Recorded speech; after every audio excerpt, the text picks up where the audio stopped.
And lawyers for a Cairns-based woman who alleges she was a teenage victim of Jeffrey Epstein says they'll fight on despite the disgraced financier's death.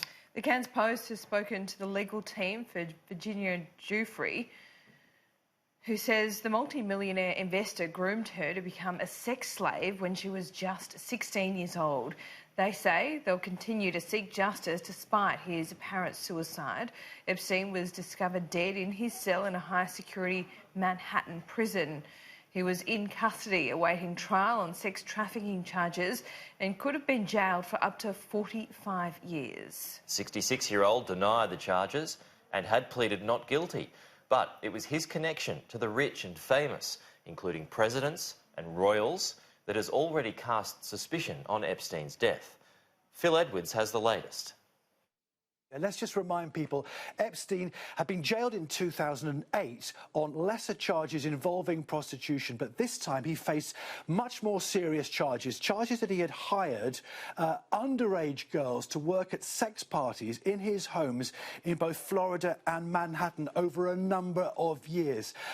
Now, had this trial gone ahead, it's likely that the names of the people who attended those parties might well have been made public in open court, and he's known to have had a number of very highly profile, powerful men as friends down the years. That is why his sudden demise is so significant. Now, one of those friends, and there's no suggestion that he was involved in any of these parties, incidentally, is the president, Donald Trump. And now he has got involved today by tweeting, or rather retweeting, a comment made by one of these conspiracy theorists who has pointed the finger instead, fairly and squarely, right in the direction of one of Mr. Trump's former presidential rivals, Bill Clinton. Both men deny any wrongdoing. The other person that's been involved today is the person that could be going up against Mr. Trump in next year's presidential election. Now, he has been asked at a press conference whether he thinks the FBI investigation into Epstein's death is warranted or not. Oh, I don't want to get into that. Look, the man's gone. The Trump administration has not handled this well from the very beginning, but it's passed. I have empathy for his family and all the victims. That's as much as I think warrants being said.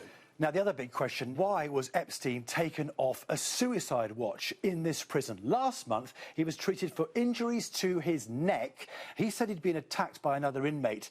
The officials, though, believed he tried to take his own life. They put him on suicide watch, but then suddenly, 2 days ago, they took him off. And that, believe you me, is a decision that should not be taken lightly. It should be taken by someone very high up in the penal system in America. As I say, 2 days later, he is dead.